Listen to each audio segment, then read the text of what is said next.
സാറേ, നമ്മളുടെ ഹൈബ്രിഡ് പ്ലാനിനെ കുറിച്ച് സാറ് ഇനി ചെയ്യാൻ വരുന്ന കുട്ടികൾക്കും അതുപോലെ തന്നെയുള്ള പാരൻസിനൊക്കെ ആയിട്ട് ഒന്ന് എക്സ്പ്ലെയിൻ ചെയ്യാൻ പറ്റും?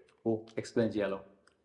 നമ്മുടെ ഹൈബ്രിഡ് പ്ലാൻ എന്ന് പറഞ്ഞാലേ, കുട്ടി ഒരു ടോപ്പിക്ക് പഠിക്കുന്നത് 2 ദിവസം കൊണ്ടായിരിക്കും. അതായത് ഒരു ദിവസം ഓഫ്ലൈൻ ആയിട്ടും നെക്സ്റ്റ് ഡേ ഓൺലൈൻ ആയിട്ടും. അപ്പോൾ ഫസ്റ്റ് ഡേ കുട്ടി ക്ലാസ്സിലേക്ക് വരുന്നു, ഓഫ്ലൈൻ ക്ലാസ് ആണ്, ക്ലാസ്സിലേക്ക് വരുന്നു. അവിടെ ഫിസിക്സിൻ്റെയും കെമിസ്ട്രിയുടെയും ബോട്ടണിയുടെയും സുവോളജിയുടെയും ഓഫ്ലൈൻ ക്ലാസ് കേൾക്കുന്നു. നെക്സ്റ്റ് ഡേ ഓൺലൈൻ ഡേ ആണ്. ഓൺലൈൻ ഡേ എന്ന് പറഞ്ഞു കഴിഞ്ഞാൽ സെൽഫ് പ്രിപ്പറേഷൻ ഡേ ആണ്. കുട്ടിക്ക് കുട്ടിയുടേതായ രീതിയിൽ അതേ ടോപ്പിക്ക് ഒന്നുകൂടി റിവൈസ് ചെയ്യാനും നമ്മുടെ മെറ്റീരിയൽ യൂസ് ചെയ്ത് കൂടുതൽ ക്വസ്റ്റ്യൻസ് പ്രാക്ടീസ് ചെയ്യാനും അതിനൊപ്പം മൈൻഡ് മാപ്പ് യൂസ് ചെയ്യാം, PYQൻ്റെ ബുക്ക് യൂസ് ചെയ്യാം. അങ്ങനെ ഈ മെറ്റീരിയലുകളെല്ലാം യൂസ് ചെയ്ത് സെൽഫ് പ്രിപ്പറേഷൻ നടത്താനുള്ള ഡേ ആണ് സെക്കൻഡ് ഡേ.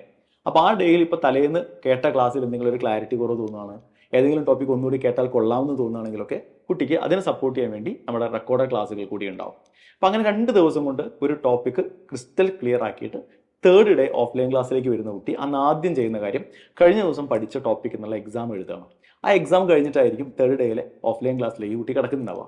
അപ്പോൾ ഇതെല്ലാം കഴിഞ്ഞ് വരുന്ന ഒരു കുട്ടിയെ സംബന്ധിച്ചിടത്തോളം ഇനി ആ ടോപ്പിക് ഒരിക്കലും റെഫർ ചെയ്യേണ്ടി വരില്ല. അത്രയ്ക്ക് പക്കയായിരിക്കും ആ ടോപ്പിക് അവൻ്റെ മനസ്സിൽ.